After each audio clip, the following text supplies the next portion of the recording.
Hey guys, we are here at Power Morphicon 2014 in Pasadena, and so this is our first time out to the show. It's something that happens every 2 years. Heard lots of good things about it. It's from the same people that run Robo Toy Fest, Brick Boutique, and SAC Anime, so a good pedigree of cons there, and so really looking forward to checking it out. It's Saturday, Sunday, very family friendly in terms of pricing and things like that. We'll get more to that when we go under the con at the end of the show, so let's go take a look around.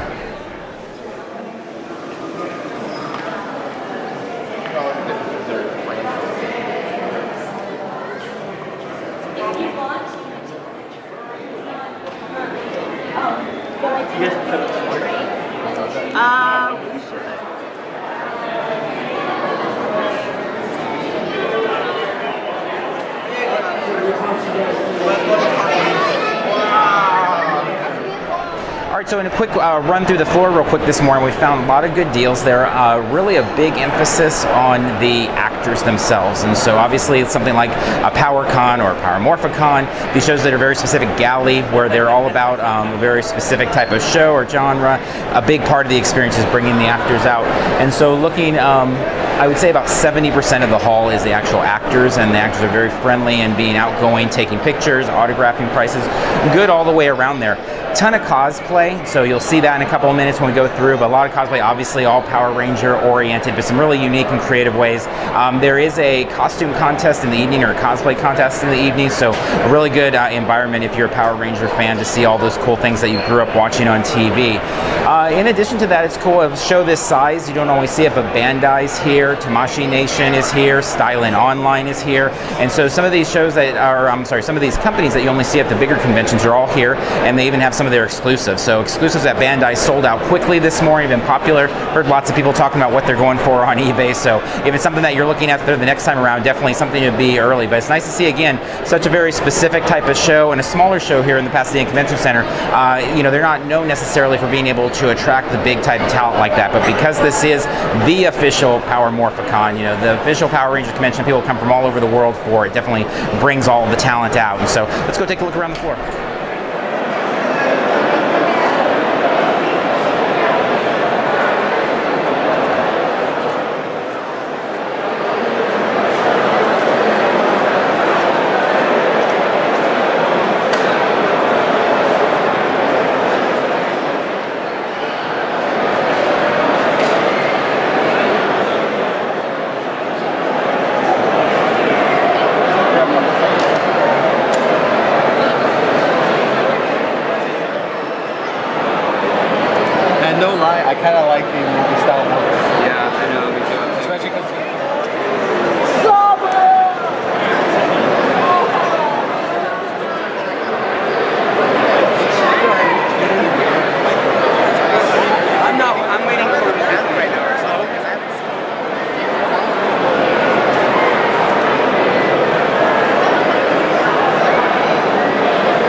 All right, so one big thing at Power Morphicon is the panels. They do a really good job of keeping programming going throughout the day and even into the evenings, and that's something just in general on the convention circuit we've seen a lot of. It's kind of become the new norm, is to offer programming after the showroom floor closes, which is something we see a lot at theme parks.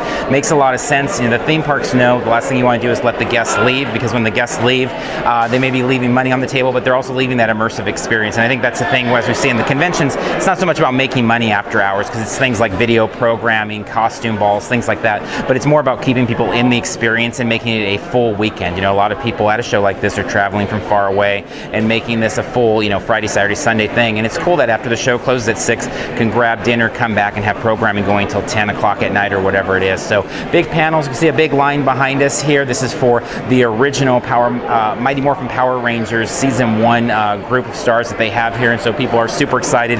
It is kind of the biggest of the panels of this weekend. So people have been lining up and are very excited to get in there. We're not filming any of the panels at the convention this time around. Like some of the other shows we go, they've got some pretty strict guidelines in terms of wanting to monitor video and getting written permission and all that. So we always want to obey convention rules. So I'm sure you can find all of this stream somewhere else or on other YouTube channels. But we just kind of wanted to touch on the overall of the panels here. So if you're going to be checking out Power Morphicon next time around, definitely something that you can know is that this is something that you can get a hotel room, plan to stay here Friday night, Saturday night. There's going to be things all the way to the end of the show, going way late into the night. So take a look around back on the floor.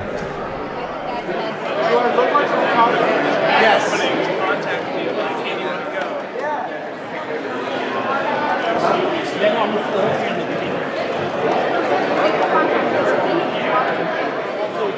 Draw your gun at the camera.